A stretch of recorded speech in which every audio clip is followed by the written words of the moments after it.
إن الحمد لله نحمده ونستعينه ونستغفره ونعوذ بالله من شرور أنفسنا ومن سيئات أعمالنا من يهده الله فلا مضل له ومن يضلله فلا هادي له وأشهد أن لا إله إلا الله وحده لا شريك له وأشهد أن محمدا عبده ورسوله أما بعد প্রশংসা আল্লাহ তাআলার জন্য।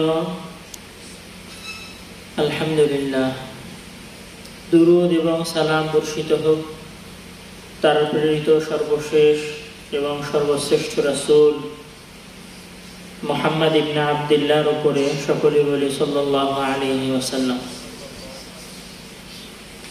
সম্মানিত উপস্থিতি,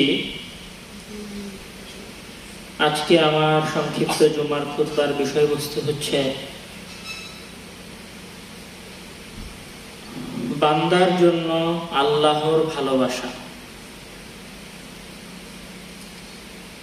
আল্লাহ তাআলা কোরআনের মধ্যে অসংখ্য জায়গায় বলছেন যে ইন্নাল্লাহা ইউহিব্বুল মুতাতাহহিরিন, যে নিশ্চয় আল্লাহ তাআলা পবিত্র যারা তাদেরকে ভালোবাসেন। কোথাও তিনি বলছেন যে ইন্নাল্লাহা ইউহিব্বুল মুহসিনিন, যে নিশ্চয় আল্লাহ তাআলা সৎ কর্মশীলদের ভালোবাসেন। এরকম ভাবে আল্লাহ তাআলা অসংখ্য বা 7-8 শ্রেণীর মানুষের কথা মহান আল্লাহ তাআলা বলেছেন যাদেরকে আল্লাহ তাআলা ভালোবাসেন।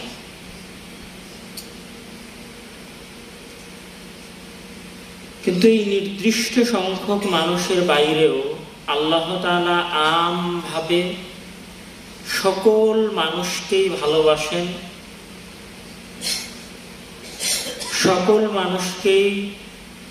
সকল মানুষেরই যে ব্যক্তি মর্যাদা আছে, এই ব্যক্তি মর্যাদাটাকে মহান আল্লাহ তাআলা গুরুত্ব দেন। যেমন মহান আল্লাহ তাআলা পবিত্র কোরআনে যখন অসংখ্য প্রাণীর কথা বলেছে, তখন আল্লাহ তাআলা সেগুলোকে আলা নাআম মানে চতুষ্পদ জন্তু হিসেবে আখ্যায়িত করেছেন। অথবা মহান আল্লাহ তাআলা গাছপালার কথা বলেছেন, প্রাণীকুলের কথা বলেছেন। কিন্তু আল্লাহ তাআলা যখন মানুষের কথা বলেছেন, তখন আল্লাহ তাআলা মানুষের কথা বলতে গিয়ে বলছেন যে আউযু বিল্লাহি মিনাশ শাইতানির রাজীম, বিসমিল্লাহির রহমানির রহিম, যে ওয়াইদ ক্বালা রাব্বুকা লিল মালাইকাতি ইন্নী জাঈলুন ফিল আরদি খলিফা ক্বালু আতাজআলু ফীহা মান ইফসিদু ফীহা ওয়া ইয়াসফিকু আদ-দিমা ওয়া নাহনু নুসাব্বিহু বিহামদিকা ওয়া নুকদ্দিসু লাক। আল্লাহ তাআলা যখন মানুষকে সৃষ্টি করতে গেলেন, তখন মানুষকে সৃষ্টি করার আগে ফেরেশতাদেরকে উদ্দেশ্য করে মহান আল্লাহ তাআলা বলছেন যে আমি এখানে সৃষ্টি করতে চাই। কাকে সৃষ্টি করতে চাই তা আল্লাহ তাআলা সরাসরি বলছেন না যে আমি মানুষকে সৃষ্টি করতে চাই। মহান আল্লাহ তাআলা বলছেন জিন্নী জাঈলুন ফিল আরদি খলিফা, আমি দুনিয়াতে খলিফা পাঠাতে চাই, মানে আমার প্রতিনিধিত্বকারী পাঠাতে চাই। মানে পৃথিবীতে থাকা প্রত্যেক মানুষ মহান আল্লাহ তাআলার পক্ষ থেকে পাঠানো প্রতিনিধি।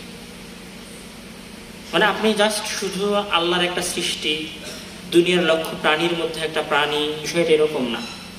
আপনার সবচেয়ে বড় গুণ, আপনি প্রাণী হওয়ার পরে আপনার সবচেয়ে বড় গুণ হচ্ছে আপনি আল্লাহর প্রতিনিধি। মানে আপনি আল্লাহর কথা মানুষকে বলেন, আপনি আল্লাহর কথার অনুসরণ করেন, আপনি আল্লাহর প্রতিনিধিত্ব করেন। এটা হচ্ছে আপনার সবচেয়ে বড় বৈশিষ্ট্য। এরপর যখন মহান আল্লাহ তাআলা মানুষকে বললেন ফেরেশতাদের সামনে যে আমি প্রতিনিধি পাঠাবো, তখন ফেরেশতারা তো বুঝে গেছে যে আসলে প্রতিনিধি পাঠানোর উদ্দেশ্যটা কি, প্রতিনিধি পাঠাবেন কেন। তো আল্লাহ তাআলা অন্য আয়াতে বলছেন যে ওয়া মা খালাকতুল জিন্না ওয়াল ইনসা ইল্লা লিয়াবুদুন, আমি আমার প্রতিনিধি পাঠাবো আমার ইবাদতের জন্য, আমার দাসত্বের জন্য। তখন ফেরেশতারা বলছে যে আমরাই তো আপনার তাসবিহ পাঠ করি, নুসাব্বিহু বিহামদিকা ওয়া নুকদ্দিসু লাক, আমরা আপনার প্রশংসা করি, আমরা আপনার তাসবিহ পাঠ করি এবং আমরা আপনার পবিত্রতা ঘোষণা করি। তো ইবাদতের যে বিষয়টা সেটা তো আমরা পূরণ করতেছি, আপনার এক্সট্রা করে আবার মানুষকে পাঠানোর কি দরকার? তখন মহান আল্লাহ তাআলা বলছেন যে আমি যা জানি তোমরা তা জানো না। তারপর মহান আল্লাহ তাআলা মানুষকে সৃষ্টি করলেন। মানুষকে সৃষ্টি করার পরে মানে আপনি এই ঘটনাগুলো জানেন, আমি আপনাকে ঘটনাগুলো আবারও বলতেছি, কেন ঘটনাগুলো বলার পিছনে আমার একটা উদ্দেশ্য আছে, আমি সেই পর্যন্ত যাব। তো মহান আল্লাহ তাআলা যখন মানুষকে সৃষ্টি করে ফেললেন স্বভাবতই, তখন মাটি থেকে সৃষ্টি করলেন, তখন একদিকে ফেরেশতা, তারা কত শক্তিশালী, তাদের কোনো গুনাহ নাই, তাদের কোনো পাপ নাই, তারা আল্লাহ যা বলে তাই শোনে, তারা আল্লাহ তাআলার তাসবিহ তাহলিল করে, তারা অনেক সম্মানিত, তারা অনেক মর্যাদাবান, তারা অনেক মহিমান্বিত। তো তাদের কথা উপেক্ষা করে আল্লাহ তাআলা মানুষকে সৃষ্টি করেছে। এখন মানুষকেও তো সম্মান দিতে হবে, একটা এক্সট্রা কিছু দিতে হবে, যেটার দ্বারা ফেরেশতাদেরকে বোঝানো যাবে দেখো এরা তোমাদের চাইতে এক্সট্রা অর্ডিনারি কিছু, এরা স্পেশাল কিছু তোমাদের চাইতে। তখন আল্লাহ তাআলা কি করলেন? ফাআল্লামা আদামাল আসমাআ কুল্লাহা সুম্মা আরাদাহুম আলাল মালায়েকা। পৃথিবীর যত জ্ঞান ছিল সব জ্ঞান মহান আল্লাহ তাআলা মানুষকে শিখিয়ে দিলেন। তো মহান আল্লাহ তাআলা জ্ঞান শিখিয়ে দিয়ে তার কাজ শেষ করেন নাই। জ্ঞান শিখিয়ে দেওয়ার পরে সকল কিছু, ধরেন আদম আলাইহিস সালামকে আল্লাহ মোবাইলেরও জ্ঞান দিয়েছেন আল্লাহর কথা অনুযায়ী, আদম আলাইহিস সালামকে আল্লাহ কম্পিউটারেরও জ্ঞান দিয়েছেন, আদম আলাইহিস সালামকে আল্লাহ বিমানেরও টেকনোলজি দিয়েছেন। সব কিছুর জ্ঞান, যত পৃথিবীতে যত টেকনোলজি আছে, আগামীতে যত টেকনোলজি আসবে, সব কিছুর জ্ঞান মহান আল্লাহ তাআলা আদম আলাইহিস সালামের মাথার মধ্যে দিয়েছেন। এখন আদম আলাইহিস সালামের মাথার মধ্যে আল্লাহ তাআলা যত জ্ঞান দিয়েছেন সব কিছুকে আবার আল্লাহ তাআলা ফেরেশতাদের সামনে পেশ করেছে। ফেরেশতাদেরকে বলছে বলো তো এটা কি, এই যে সুন্দর লম্বা দেখতে ঠান্ডা বাতাস দিচ্ছে, এটার নাম কি, তোমরা এটাকে চেনো? ফেরেশতা বলছে না, এটা তো আমরা জানি না। আল্লাহ তাআলা মোবাইল পেশ করেছে, মোবাইল পেশ করার পরে বলছে যে এটা কি, এটা তোমরা চেনো? কম্পিউটার দেখাইছে, দেখায় বলছে তোমরা এটার নাম জানো, এটা কি, এটাকে চেনো? জাহাজ দেখাইছে, দেখায় বলছে এটা তোমরা চেনো, এটার নাম জানো? ফেরেশতারা বলছে যে না, আমরা জানি না, আমরা ততটুকু জানি যতটুকু আপনি আমাদেরকে শিখিয়ে দিয়েছেন। তখন মহান আল্লাহ তাআলা আদম আলাইহিস সালামকে বললেন যে হে আদম, তুমি এইগুলোর সবকিছুর নাম তাদের সামনে বলে দাও। আদম আলাইহিস সালাম একে একে ফেরেশতাদের সামনে যত জিনিস পেশ করা হয়েছিল, আরাদা, ওখানে আল্লাহ তাআলা বলেছেন যে ফাআল্লামা আদামাল আসমাআ সুম্মা আরাদাহুম আলাল মালায়েকা ফাকাল আনবিউনি বিআসমাই হাউলাই ইন কুনতুম সাদিকিন। যে আল্লাহ তাআলা আদমকে শিখিয়ে দিলেন, মানে সব জ্ঞান শিখালেন। সুম্মা আরাদাহুম আলাল মালায়েকা, আরাদ বলা হয় কি জিনিসকে, ওই যে আপনারা মোবাইলের দোকানে যান নাই, তো মোবাইলের দোকানে মোবাইলগুলো কাচের নিচে সুন্দর করে সাজানো থাকে। তারপরে হচ্ছে চশমার দোকানে গেলে চশমাগুলো সুন্দর করে কাচের নিচে সাজানো থাকে। তো আরবিতে ওইটাকে বলা হয় মা'রাদ, মানে ডিসপ্লে। আর ওই মানে ওইটাকে সামনে নিয়ে এসে রাখা, মানে সাজিয়ে রাখার এই কাজটাকে বলা হয় আরাদ। তো এই আরাদ শব্দটা প্রমাণ করতেছে যে আল্লাহ তাআলা একদম মোবাইল থেকে নিয়ে শুরু করে, চিপসেট থেকে নিয়ে শুরু করে, কম্পিউটার থেকে নিয়ে শুরু করে, এসি, ফ্রিজ, বিমান, যা কিছু আছে সবকিছু মহান আল্লাহ তাআলা ডিসপ্লের মতো করে ফেরেশতাদের সামনে পেশ করে দিয়েছেন। সবকিছু ফেরেশতাদের সামনে পেশ করে দিয়েছেন। তারপরে বলেছেন ফাকাল আনবিউনি বিআসমাই হাউলাই ইন কুনতুম সাদিকিন। হে ফেরেশতা মণ্ডলী, তোমরা তো আমাকে মানুষ সৃষ্টি করতে মানা করতেছিলা, তো এক কাজ করো, এখন তোমরা এগুলোর নাম বলো তো, এগুলো কি জিনিস, এগুলো তোমরা জানো? তখন ফেরেশতারা উত্তরে কি বলল? যে আমরা ততটুকুই জানি যতটুকু আপনি আমাদেরকে শিখিয়ে দিয়েছেন। তখন মহান আল্লাহ তাআলা আনবিউহুম, আদমকে উদ্দেশ্য করে বললেন যে হে আদম, তুমি এগুলো বলো তো, এগুলো কি, এটার নাম কি, তো এটার নাম ফ্রিজ, এটার নাম কি, তো এটার নাম ফ্যান, এটার নাম কি, তো এটার নাম মোবাইল, এটার নাম কি, তো এটার নাম উড়োজাহাজ, এটার নাম কি, তো এটার নাম পানি জাহাজ, এটার নাম কি, এটার নাম হচ্ছে ন্যানো টেকনোলজি, এটার নাম কি, এটার নাম হচ্ছে, যত ধরনের জ্ঞান থাকে আদম আলাইহিস সালাম এক সিরিয়ালে সব ফেরেশতাদের সামনে বলে গেলেন। প্রথমে আল্লাহ তাআলা ফেরেশতাদের সাথে পরামর্শমূলক কথা বললেন মানুষ সৃষ্টির বিষয়ে, ফেরেশতারা না করলো। তারপরে আল্লাহ তাআলা মানুষকে সৃষ্টি করলেন। মানুষকে সৃষ্টি করার পরে আল্লাহ তাআলা আবার মানুষকে জ্ঞান দিলেন।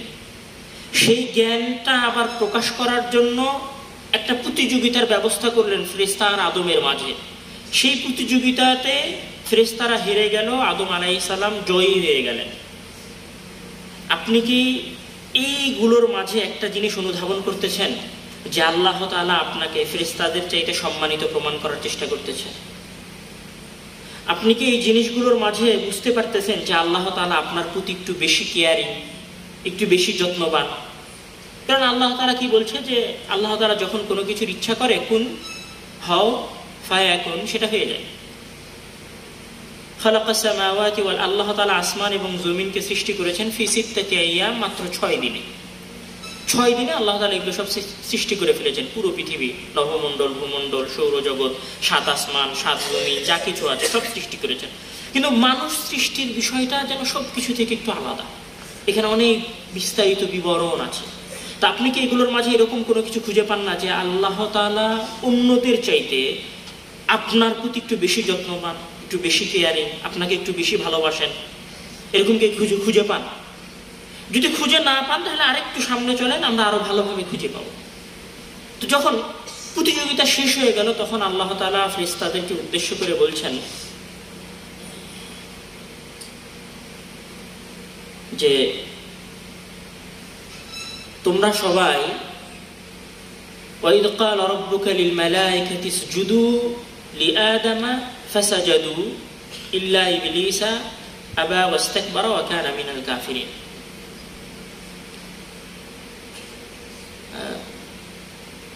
পৃথিবীতে মানে সিজদা, আমরা সবাই সিজদা জিনিসটাকে বুঝি। সিজদা মানে হচ্ছে মাটিতে মাথা ঠেকানো, এটাকে সিজদা বলে।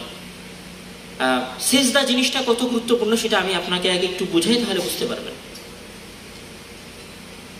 যখন একজন মানুষ পৃথিবীর অন্য কোন সৃষ্টির সামনে সিজদা করে তখন তাকে মুশরিক আখ্যায়িত করা হয়। মানে আমাদের ইসলামের ভাষায় তাকে মুশরিক বলে। মানে কেউ যদি কবরে সিজদা করে, মানে কবরের সামনে মাথা নোয়ায়, তাহলে সে মুশরিক। কেউ যদি সরকারের সামনে মাথা নোয়ায় সিজদা করে তাহলে সে মুশরিক। কেউ যদি কোনো পীরের দরবারে সিজদা করে তাহলে সে মুশরিক। মানে সিজদা যে করে কোনো কিছুর সামনে সেটাকে আমরা বলি শিরিক করা। আর মহান আল্লাহ তাআলা বলছেন যে ইন্নাল্লাহা, আল্লাহ তাআলা সকল গুনাহ ক্ষমা করে দেন, সকল পাপ ক্ষমা করে দেন, কিন্তু মহান আল্লাহ তাআলা কিসের গুনাহ ক্ষমা করেন না? শিরকের গুনাহ ক্ষমা করেন না। আর শিরকের সর্বোচ্চ স্তরের একটা স্তর হচ্ছে আল্লাহ তাআলা বাদে অন্য কারোর জন্য কি করা। আবার বিষয়টা বোঝার চেষ্টা করেন, আল্লাহ তাআলা মানুষের সকল গুনাহ ক্ষমা করে দিবেন, কিন্তু কোন গুনাহ ক্ষমা করেন না? শিরকের গুনাহ ক্ষমা করেন না। এবং শিরকের সর্বোচ্চ স্তরটা কি? সর্বোচ্চ স্তরগুলোর একটা হচ্ছে আল্লাহ ব্যতীত অন্য কাউকে কি করা? সিজদা করা।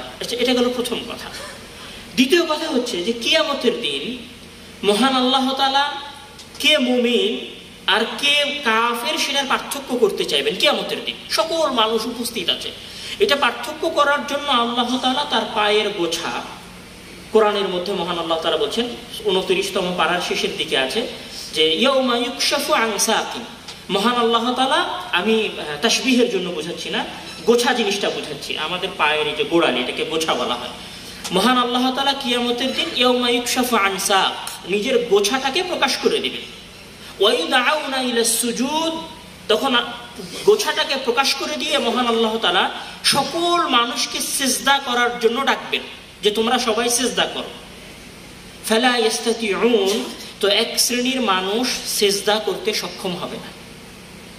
কিয়ামতের দিন এক শ্রেণীর মানুষ সিজদা করতে সক্ষম হবে না। তো একবারে প্রমাণ হয়ে যাবে যে কারা মুমিন আর কারা হচ্ছে কাফের। এটা হচ্ছে সিজদার দ্বিতীয় বিষয়। সিজদা কত গুরুত্বপূর্ণ।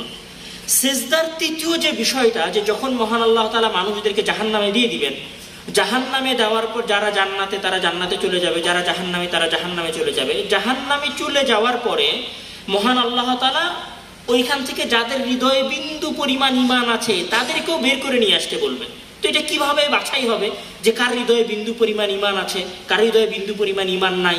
তো এটার প্রথম স্তর হচ্ছে তাদের সিজদার জায়গা দেখে চেনা যাবে। তাআরিফু ফি উজুহিহিম মিন আসারিস সুজুদ, আপনি তাদেরকে চিনতে পারবেন যে তাদের কপালে সিজদার চিহ্ন আছে। তো তো ওই সিজদার চিহ্ন দেখে দেখে ফেরেশতারা মানুষদেরকে জাহান্নাম থেকে বের করে জান্নাতে দিবে। তাহলে সিজদাটা কত গুরুত্বপূর্ণ। তো এই সিজদাটা আল্লাহ ব্যতীত অন্য কারোর জন্য করা যায় না। তাহলে সিজদাটা কত মহান জিনিস, কত বিশাল জিনিস।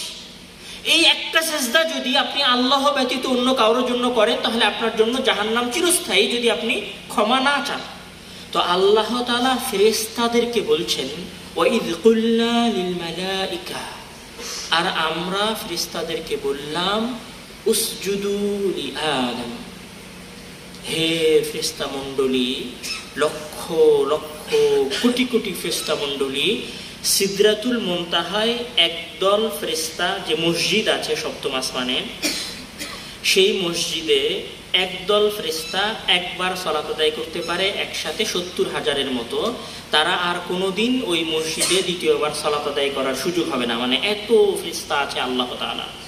এই সকল ফেরেশতা আদম আলাইহিস সালামকে, মানে মানুষকে কি করেছিল? সিজদা করেছিল। আমি মনে হয় বুঝাতে পারি। মানে সিজদা জিনিসটা কত মহান সেটা আমি আপনাদেরকে একটু আগে বুঝালাম। এখন এই সিজদা জিনিসটা মহান আল্লাহ তাআলা ফেরেশতাদেরকে দিয়ে আপনাকে সিজদা করিয়েছেন, তাহলে আপনি কত মহান। মানে আপনি কি এখনো বুঝতে পারছেন না যে আল্লাহ তাআলার এক্সট্রা গুরুত্ব, এক্সট্রা কেয়ারিং, এক্সট্রা যত্ন, এক্সট্রা ভালোবাসা আপনার প্রতি আছে? আচ্ছা, এখানেও যদি না বুঝে আসে তাহলে আর একটু আগায়। যখন সকল ফেরেশতা সিজদা করলো, ইল্লা ইবলিসা, ইবলিস সিজদা করলো না। আবার সে সিজদা করতে অস্বীকার করলো, ওয়াস্তাকবারা, এবং অহংকার করলো। তো ইবলিস যখন সিজদা করতে অহংকার করলো, তখন মহান আল্লাহ তাআলা ইবলিসকে উদ্দেশ্য করে বলছেন যে ক্বালা ইয়া ইবলিসু মা মানাআকা আন তাসজুদা। হে ইবলিস, তোমাকে কোন জিনিসটা নিষেধ করলো এই আদমকে সিজদা করতে?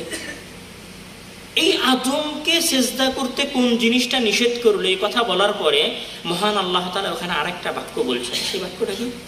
সেই বাক্যটা হচ্ছে মহান আল্লাহ তাআলা বলছেন যে ক্বালা ইয়া ইবলিসু মা মানাআকা আন তাসজুদা। হে ইবলিস, কোন জিনিসটা তোমাকে সিজদা করতে বাধা দিয়েছে ওই সৃষ্টিকে খালাকতু বিয়াদাইয়া, যেটাকে আমি আমার নিজের দুই হাতে সৃষ্টি করেছি। মানে মহান আল্লাহ তাআলা এই পৃথিবীর সকল কিছু তো তার ক্ষমতা দিয়ে সৃষ্টি করেছেন। মানে কোন বলেছেন হয়ে গেছে, আসমান হওয়া হয়ে গেছে, জমিন হওয়া হয়ে গেছে, পশু প্রাণী সৃষ্টি হওয়া সৃষ্টি হয়ে গেছে, পাহাড় সৃষ্টি হওয়া সৃষ্টি হয়ে গেছে। কিন্তু মহান আল্লাহ তাআলা যখন আদমকে সৃষ্টি করেছেন, তখন আল্লাহ তাআলা ইবলিসকে উদ্দেশ্য করে বলছেন যে তোমাকে ওই জিনিসে সিজদা করতে কিসে বাধা দিল? লিমা খালাকতু বিয়াদাইয়া, যেটাকে আমি আমার নিজের দুই হাতে সৃষ্টি করেছি। আপনি কি আল্লাহর এই বাক্যের মাঝেও আপনার জন্য ভালোবাসা খুঁজে পান না? আচ্ছা, যদি এখানে না পান তাহলে আরেকটু আগায়। তখন আল্লাহ তাআলা বলছে যে ইস্তাকবারতা, তুমি অহংকার করেছো ইবলিস, আম কুনতা মিনাল আলিন, তুমি কি নিজেকে দাম্ভিক এবং অহংকারী মনে করতেছো? তখন ইবলিস বলতেছে যে ক্বালা আনা খায়রুম মিনহু, আমি তো আদমের চাইতে উত্তম। খালাকতানি মিন নার, আপনি আমাকে আগুন থেকে সৃষ্টি করেছেন আর আগুন উপরের দিকে যায়। ওয়া খালাকতাহু মিন তিন, আর আপনি তাকে মাটি থেকে সৃষ্টি করেছেন, মাটি তো নিচের দিকে যায়। মানে ইবলিস যুক্তি দিচ্ছে যে আমি কেন আদমকে সিজদা করি নাই। তখন মহান আল্লাহ তাআলা কি বলছেন? ক্বালা ফাখরুজ, হে ইবলিস, আমি যারে দুই হাতে সৃষ্টি করেছি তুমি তারে সিজদা করো নাই। আমি যাকে দুনিয়ার সকল জ্ঞান শিক্ষা দিয়েছি তুমি তারে সিজদা করো নাই। আমি যারে খলিফা বানিয়েছি, আমার প্রতিনিধি বানিয়েছি, তুমি তারে সিজদা করো নাই। ফাখরুজ, তুমি বের হয়ে যাও। ইন্নাকা রাজিম, নিশ্চয় তুমি চিরদিনের জন্য বিতাড়িত, লাঞ্ছিত, অপদস্থ। মানে আল্লাহ তাআলা আপনাকে শুধু সিজদা করিয়ে সম্মান দিয়েছেন বিষয়টি এরকম না, আপনাকে নিজের দুই হাতে সিজদা করিয়ে সম্মান দিয়েছেন। আবার যে সিজদা করেনি তাকে চিরদিনের জন্য পৃথিবীতে কি করে দিয়েছেন? বিতাড়িত করে দিয়েছেন। পৃথিবীতে সবচেয়ে বেশি লানত আল্লাহ তাআলা করেছেন ইবলিসের উপরে। কেন? জাস্ট একটা কারণে, যে ইবলিস আদম আলাইহিস সালামকে সিজদা করেন। মানে আল্লাহ তাআলা ইবলিসকে সবচেয়ে বেশি লানত করেছেন, অভিশপ্ত করে দিয়েছেন পুরো পৃথিবীর। আল্লাহ তাআলা আর কোন সৃষ্টিকে এত অভিশপ্ত করে নাই যত অভিশপ্ত আল্লাহ তাআলা ইবলিস এবং শয়তানকে করেছেন। একটাই কারণ ছিল অভিশপ্ত করার, যে আপনাকে সিজদা করে নাই। আপনার কি এখনো মনে হচ্ছে না যে আল্লাহ তাআলা আপনাকে ভালোবাসেন? যদি মনে না হয় তাহলে আরেকটু আগে, যখন মহান আল্লাহ তাআলা আদম আলাইহিস সালামকে সৃষ্টি করে ফেললেন, ইবলিস সিজদা করলো না, ইবলিসকে মহান আল্লাহ তাআলা বললেন রাজিম, যে তুমি বিতাড়িত। তখন ইবলিস এবার আল্লাহ তাআলাকে বলছেন, ক্বালা আরাআইতাকা হাযাল্লাযী কাররামতা আলাইয়া লাইন আখখারতানি ইলা ইয়াউমিল কিয়ামাহ। হে আল্লাহ তাআলা, এই যে সৃষ্টিকে আমি কোরআনের আয়াত বলতেছি একদম স্পষ্ট, এতক্ষণ পর্যন্ত আমি একটা হাদিস বলি নাই, যা বলছি কোরআনের আয়াত বলতেছি। তখন ইবলিস আদম আলাইহিস সালামকে বলছে, ক্বালা আরাআইতাকা হাযাল্লাযী, আপনি দেখে নিয়েন, হাযাল্লাযী কাররামতা আলাইয়া, আপনি যাকে আমার উপরে সম্মানিত করেছেন, আপনি যাকে আমার উপরে সম্মানিত করেছেন এবং আমার সিজদা না দেওয়ার কারণে আমাকে বিতাড়িত করেছেন, লাইন আখখারতানি ইলা ইয়াউমিল কিয়ামা, আপনি যদি আমাকে কিয়ামত পর্যন্ত বেঁচে থাকার সুযোগ দেন, লা আহতানিকান্না যুররিয়াতাহু, তো আমি এই আদমের যত বংশধর আসবে সকল বংশধরকে আমি পথভ্রষ্ট করব। আমি মনে হয় বুঝাতে পারিনি কথা। আরেকটা আয়াতে আসেন, আর একটু ভালোভাবে বুঝতে পারবো। যখন ইবলিস সিজদা করলো না আর ইবলিসকে মহান আল্লাহ তাআলা রাজিম বানিয়ে দিলেন, তখন ইবলিস মহান আল্লাহ তাআলাকে বলছেন যে ক্বালা ফানজুরনি ইলা ইয়াউমি ইউবআসুন, হে আল্লাহ আপনি আমাকে মুহলাত দেন, সুযোগ দেন কিয়ামত পর্যন্ত। তখন আল্লাহ তাআলা বলছেন, ক্বালা ইন্নাকা মিনাল মুনযারিন, যাও তোমার হায়াত দেওয়া হলো কিয়ামত পর্যন্ত। ক্বালা ফাবিমা আগওয়াইতানি, যেহেতু আপনি আমাকে বিতাড়িত এবং লাঞ্ছিত করেছেন, যেহেতু আপনি আমাকে ইবলিসকে বিতাড়িত এবং লাঞ্ছিত করেছেন, লা আকুদান্না লাহুম, তো আমি আপনার এই সম্মানিত সৃষ্টি, মানে এই আদম সন্তান এবং আদম এই সম্মানিত সৃষ্টি যাকে আপনি আমার উপরে মর্যাদা দিয়েছেন, লা আকুদান্না লাহুম, আমি তাদের জন্য ওত পেতে বসে থাকবো, সিরাতাকাল মুস্তাকিম, সঠিক যে রাস্তা আছে ওই রাস্তার আশেপাশে, সুম্মা লাআতিয়ান্নাহুম, অতঃপর আমি তাদের উপরে হামলা করব, মিন বাইনি আইদিহিম, তাদের সামনে দিক থেকে, ওয়া মিন খালফিহিম, তাদের পিছন দিক থেকে, ওয়া আন আইমানিহিম, তাদের ডান দিক থেকে, ওয়া আন শামাইলিহিম, এবং তাদের বাম দিক থেকে। মানে আমি আদম সন্তানকে পথভ্রষ্ট করার জন্য, যেহেতু আপনি আমাকে রাজিম করে দিয়েছেন, সুতরাং আমি এই আদম সন্তানকে পথভ্রষ্ট করার জন্য ডানে বামে সকল দিক থেকে আমি তার উপরে হামলা করব, আদম সন্তানের উপরে, এবং আদম সন্তানকে আমি পথভ্রষ্ট করবই করব, এটা আমার চ্যালেঞ্জ। ওয়ালা তাজিদু আকসারাহুম শাকিরিন, এবং আপনি জেনে রাখেন যে আদম সন্তানদের মধ্যে খুব কম সংখ্যক আপনার এই সম্মানের শুকরিয়া আদায় করবে। মানে আদম সন্তানের মধ্যে খুব কম সংখ্যক আপনি তাকে যে সম্মান দিয়েছেন এই সম্মানের কারণে শুকরিয়া আদায় করবে, বাকি সব আপনার নিয়ামতের কুফরি করবে। তো যখন ইবলিস এই কথা বলছে তখন আল্লাহ তাআলা কি বলছেন? তখন আল্লাহ তাআলা বলছেন ইবলিসকে উদ্দেশ্য করে, ইস্তাফজিজ মান ইসতাতা'তা মিনহুম বিসাউতিক, যাও, অনেকটা চ্যালেঞ্জের সুরে, যাও তুমি যাকে খুশি তোমার কথা দিয়ে প্ররোচিত করো, ওয়াজলিব আলাইহিম বিখাইলিক, তুমি যাকে খুশি তোমার সেনাবাহিনী নিয়ে হামলা করে পথভ্রষ্ট করো, ওয়াশারিকহুম ফিল আমওয়ালি ওয়াল আওলাদ, তুমি তাদের সন্তান সন্ততি এবং ধন দৌলতের মাধ্যমে তাদেরকে পথভ্রষ্ট করো, যাও, ওয়াইদহুম, এবং তাদেরকে তুমি মিথ্যা ওয়াদা করো, যাও যা খুশি তোমার করো, ওয়ামা ইয়াইদুহুমুশ শাইতানু ইল্লা গুরুরা, আর নিশ্চয় শয়তান মানুষকে ধোঁকা দিয়ে পথভ্রষ্ট করতে পারে। তারপরে মহান আল্লাহ তাআলা বলছেন যে ইন্না ইবাদি লাইসা আলাইহিম সুলতান ওয়া কাফা বিরাব্বিকা ওয়াকিলা।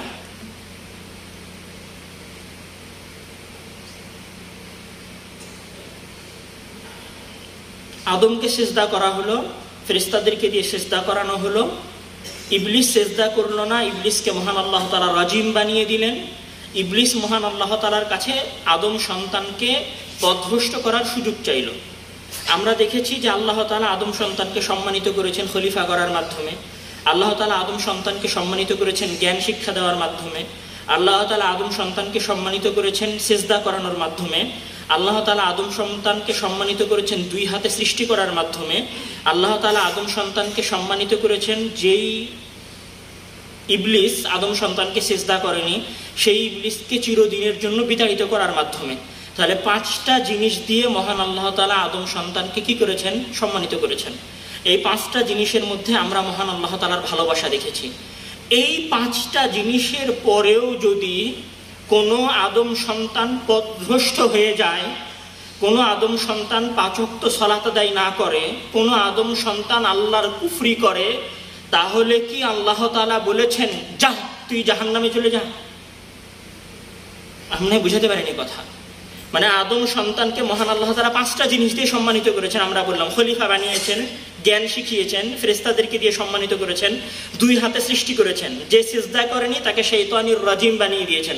5টা জিনিস দিয়ে মহান আল্লাহ তাআলা আদমকে সৃষ্টি করেছেন, মানে সম্মানিত করেছেন। এই সম্মানিত করার পরে ইবলিস বলেছে যে আমি আদম সন্তানকে কি করব? পথভ্রষ্ট করব। তাহলে যারা পথভ্রষ্ট হয়েছে তারা সবাই কার অনুসরণ করে পথভ্রষ্ট হয়েছে? ইবলিসের অনুসরণ করে পথভ্রষ্ট হয়েছে। মানে আল্লাহ তাআলা একদিকে 5টা সম্মান দিলেন, আর ইবলিসের প্ররোচনায় বান্দা পথভ্রষ্ট হয়ে গেল। তখন আল্লাহ কি রাগ করে বলেছেন যে যা তোরা জাহান্নামে চলে যা? যেই বান্দাগুলো পথভ্রষ্ট হয়েছে সেই বান্দাগুলোকে উদ্দেশ্য করে মহান আল্লাহ তাআলা বলছেন যে কুল ইয়া ইবাদিয়াল্লাযীনা আসরাফু আলা আনফুসিহিম লা তাকনাতু মির রাহমাতিল্লাহ। হে মুহাম্মদ, কুল, আপনি আমার ওই সমস্ত বান্দাদেরকে বলেন যাদেরকে শয়তান পথভ্রষ্ট করেছে, মানে যারা আমার ভালো বান্দা তাদের কথা না, মানে আমি আমার বান্দাকে, আমার সৃষ্টিকে, যাকে আমি আমার 2 হাতে সৃষ্টি করেছি, তাকে আসলে আল্লাহ তাআলা কতটা ভালোবাসেন। আর তারা বলছেন যে যারা পথভ্রষ্ট, যারা সঠিক পথে ছিল তারা তো সঠিক পথে আছে, তারা জান্নাতে যাবে। যারা পথভ্রষ্ট হয়েছে, কুল ইয়া ইবাদিয়াল্লাযীনা আসরাফু, হে মুহাম্মদ আপনি ওই সমস্ত বান্দাদেরকে বলেন যারা প্রচন্ড লেভেলের গুনাহ করেছে এবং প্রচন্ড লেভেলের পাপ করেছে, লা তাকনাতু মির রাহমাতিল্লাহ, তারা যেন আল্লাহ তাআলার রহমত থেকে নিরাশ না হয়। মানে আপনি কি এই বাক্যের মাঝে মহান আল্লাহ তাআলার ভালোবাসা খুঁজে পান না? আল্লাহ তাআলা বলছেন পাপী বান্দাদেরকে উদ্দেশ্য করে যে ওয়াইদা সাআলাকা ইবাদি আন্নী ফাইন্নী করিব উজিবু দাওয়াতাদ দাঈ ইযা দাআনি ফালইস্তাজিবু লি ওয়ালইউমিনু বি লাআল্লাহুম ইয়ারশুদুন। কোরআনের মধ্যে মহান আল্লাহ তাআলা অনেক জিজ্ঞাসার কথা বলেছেন। যেমন ধরেন বলছে যে ইয়াসআলুনাকা আনিল খামর, তারা মদ সম্পর্কে আপনাকে জিজ্ঞাসা করে। তারা আপনাকে ইয়াসআলুনাকা আনিল আনফাল, মানে যুদ্ধে বেশি হওয়া সম্পদ সম্পর্কে তারা আপনাকে জিজ্ঞাসা করে। ইয়াসআলুনাকা আরো বিভিন্ন সম্পর্কে, মানে কোরআনের মধ্যে অসংখ্য জায়গায় মানুষ নবীকে জিজ্ঞাসা করে, এই কথাগুলো মহান আল্লাহ তাআলা বলেছেন। তো আল্লাহ তাআলা যত জায়গায় এই জিজ্ঞাসা করার কথা এসেছে তত জায়গায় আল্লাহ তাআলা বলছেন কুল, মানে হে মুহাম্মদ আপনি বলে দেন, হে মুহাম্মদ আপনি বলে দেন যে এটার হুকুমেই, হে মুহাম্মদ আপনি বলে দেন যে এটার হুকুমেই। কিন্তু যখন একজন মুমিন, একজন সাহাবী এসে রাসূল সাল্লাল্লাহু আলাইহি ওয়াসাল্লামকে জিজ্ঞাসা করেছে আল্লাহ সম্পর্কে, তখন এবার আল্লাহ তাআলা বলছেন যে ওয়াইদা সাআলাকা ইবাদি, যখন আমার বান্দা আপনাকে আমার সম্পর্কে জিজ্ঞাসা করে তো মুহাম্মদ আপনি বলিয়েন না, আমি বলতেছি। কোরআনের মাত্র একটা ব্যতিক্রম জায়গা যেখানে মহান আল্লাহ তাআলা এই কথা বলেন নাই যে কুল আপনি বলেন, একটা মাত্র ব্যতিক্রম জায়গা যেখানে জিজ্ঞাসা হয়েছে কিন্তু আল্লাহ তাআলা বলেন নাই যে হে মুহাম্মদ আপনি বলেন, বরং সব জায়গাতে মহান আল্লাহ তাআলা কুল বলেছেন, মানে আপনি বলে দেন। শুধু এই এক জায়গায় মহান আল্লাহ তাআলা বলেছেন যে ওয়াইদা সাআলাকা ইবাদি, যখন আমার বান্দা ইবাদি, আমার বান্দা আমার সম্পর্কে জিজ্ঞাসা করে তখন আমি নিজে বলতেছি, মানে আমি আর মুহাম্মদকে বলতেছি না, আমি নিজে বলতেছি ফাইন্নী করিব, নিশ্চয় আমি আমার বান্দার নিকটে আছি। উজিবু দাওয়াতাদ দা, যখন সে আমাকে ডাকে তখন আমি তার ডাকে সাড়া দিই।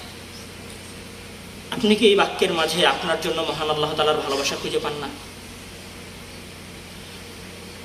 হয়তো একটু সময় বেশি হয়ে যাচ্ছে, আমি আজকের জুমার খুতবায় একটু বেশি সময় নেব।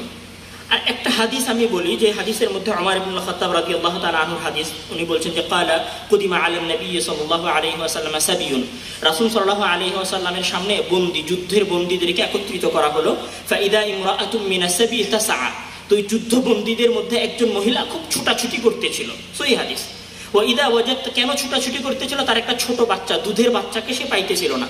ওয়াইদা ওয়াজাত সাবিয়ান ফিসাবি, যখন ওই যুদ্ধবন্দীদের মাঝে সে তার ছোট সন্তানটাকে খুঁজে পাইল, ফাআলযাকাতহু বিবাতানিহা, তার সন্তানটাকে সে বুকের সাথে জড়িয়ে ধরলো, ও আরদাআতহু, এবং তাকে দুধ পান করলো, দুধ পান করালো। মানে যুদ্ধবন্দীদের মাঝে একজন মহিলা আছে যে তার সন্তানকে হারিয়ে ফেলেছে, খোঁজাখুঁজি করার পরে সন্তানকে পেয়েছে, পাওয়ার পরে বুকের সাথে জড়িয়ে ধরেছে, তারপরে দুধ পান করিয়েছে। তখন মুহাম্মদ সাল্লাল্লাহু আলাইহি ওয়াসাল্লাম বলেছেন, ফাকাল আন-নাবিয়্যু আতারাউনা হাযিহিল মারআ, হে সাহাবীরা, তোমরা কি মনে করো যে এই মহিলাটা তারিহাতান ওয়ালাদাহা ফিন্নার, যে এই মহিলাটা তার সন্তানকে মানে আগুনের মধ্যে নিক্ষেপ করতে পারবে? তোমাদের কি এমনটা মনে হয়? মানে আপনারা নিজেরা জিজ্ঞাসা করেন যে আপনারা কি আপনাদের সন্তানদেরকে আগুনের মধ্যে নিক্ষেপ করতে পারবেন? মানে আপনার সন্তান বিছানা থেকে পড়ে গেলে তো আপনার জান বের হয়ে যায়, আপনি আপনার সন্তানকে কিরকম ভালোবাসেন? কুলনা, সাহাবীরা বলছেন, লা ওয়াল্লাহি, কোনোদিন এই মহিলা তার সন্তানকে আগুনের মধ্যে নিক্ষেপ করতে পারবে না। ফাকালা, তখন রাসূল সাল্লাল্লাহু আলাইহি ওয়াসাল্লাম বলছেন, আল্লাহু আরহামু বিইবাদিহি মিন হাযিহিল মারআ, আল্লাহ তাআলা তার বান্দার প্রতি এই মহিলার চাইতেও বেশি দয়াবান।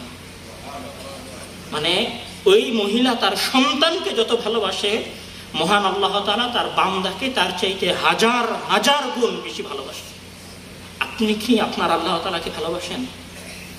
আল্লাহ তাআলা পবিত্র কোরআনের মধ্যে বলছেন, ইয়া আইয়ুহাল ইনসান, হে সম্মানিত মানুষেরা, ইয়া আইয়ুহাল ইনসান মা গাররাকা বিরাব্বিকাল কারীম, তোমাকে কোন জিনিস তোমার প্রতিপালক, দয়াবান প্রতিপালক সম্পর্কে ধোঁকায় নিমজ্জিত করে রেখেছে? আমি আপনাদেরকে প্রশ্ন করছি যে আপনারা কোন ধোঁকায় পড়ে আপনাদের প্রতিপালককে ভুলে আছেন? আসেন অন্তত একবার, যে আল্লাহ তাআলা আপনাকে এত ভালোবাসে, সেই আল্লাহ তাআলার ভালোবাসায় একটা সিজদা করি। 5 ওয়াক্ত সালাত তো জাস্ট অনুশাসনের জন্য করি, একটা সিজদা আল্লাহ তাআলাকে ভালোবেসে করি। হে আল্লাহ, তুমি আমাকে ভালোবাসো না? তুমি আমাকে ভালোবেসে খলিফা বানিয়েছো না? তুমি আমাকে ভালোবেসে জ্ঞান শিক্ষা দিয়েছো না? তুমি আমাকে ভালোবেসে ফেরেশতাদেরকে দিয়ে সিজদা করিয়ে নিয়েছো না? তুমি আমাকে ভালোবেসে তোমার 2 হাতে সৃষ্টি করো নাই? তুমি আমাকে ভালোবেসে ইবলিসকে বিতাড়িত করে দাও নাই? যাও, তুমি যখন আমাকে এত ভালোবাসা দিলা, আমি পথভ্রষ্ট হয়েছি, পথভ্রষ্ট হওয়ার পরেও তুমি আমার হাত ছাড়ো নাই, আমারে বলেছো আমি তো তোমার রহমত থেকে নিরাশ না হই, চলো তোমার কথা শুনে আমি তওবা করলাম, আল্লাহুম্মা গফিরলি, আল্লাহ তুমি আমাকে ক্ষমা করে দাও। তওবা করে আল্লাহ তাআলার ভালোবাসায় সিজদা দিতে পারি না আমরা? ওই আল্লাহ তাআলার ভালোবাসায় 5 ওয়াক্ত সালাত আদায় করতে পারি না আমরা? আসেন আমরা আল্লাহ তাআলার ভালোবাসার বদৌলতে, অন্তত আল্লাহ তাআলার ভালোবাসার বিনিময়ে অন্তত আল্লাহ তাআলাকে ভালোবাসে 5 ওয়াক্ত সালাত আদায় করি। আল্লাহ তাআলা আমাদেরকে তাকে ভালোবেসে তার ভালোবাসার শুকরিয়া আদায় হিসেবে 5 ওয়াক্ত সালাত আদায় করার তৌফিক দান করুন। আল্লাহুম্মা আমিন। ওয়া আখিরু দাওয়ানা আলহামদুলিল্লাহি রাব্বিল আলামিন। إن الحمد لله وحده والصلاة والسلام على من لا نبي بعده، أما بعد، يا عباد الله، إن الله وملائكته يصلون على النبي فصلوا عليه وسلموا تسليما. اللهم صل على محمد وعلى آل محمد كما صليت على إبراهيم وعلى آل إبراهيم إنك حميد مجيد. اللهم بارك على محمد وعلى آل محمد كما باركت على إبراهيم وعلى آل إبراهيم إنك حميد مجيد. اللهم أعز الإسلام والمسلمين ودمر أعداء الدين. اللهم اخذل الكفرة والفجرة واليهود والمشركين. اللهم اغفر لنا ذنوبنا، اللهم اغفر لنا ذنوبنا، اللهم اغفر لنا ذنوبنا، اللهم اغفر لحينا وميتنا، اللهم اغفر لوالدينا ولوالدينا. يا الله আমাদেরকে ক্ষমা করে দাও। হে আল্লাহ, তুমি আমাদের পিতামাতাদেরকে ক্ষমা করে দাও। হে আল্লাহ, তুমি আমাদের সবাইকে অন্তত তোমার ভালোবাসায় 5 ওয়াক্ত সালাত আদায় করার তৌফিক দান করো। হে আল্লাহ, তুমি আমাদেরকে তোমার হেদায়েতের নিয়ামত থেকে বঞ্চিত করিও না। আল্লাহুম্মা ইগফির লানা যুনুবানা, আল্লাহুম্মা ইগফির লানা যুনুবানা, আল্লাহুম্মা ইগফির লানা যুনুবানা। اللهم آمين. اللهم تقبل دعاءنا، اللهم تقبل دعاءنا، اللهم تقبل دعاءنا. والسلام عليكم ورحمة الله وبركاته.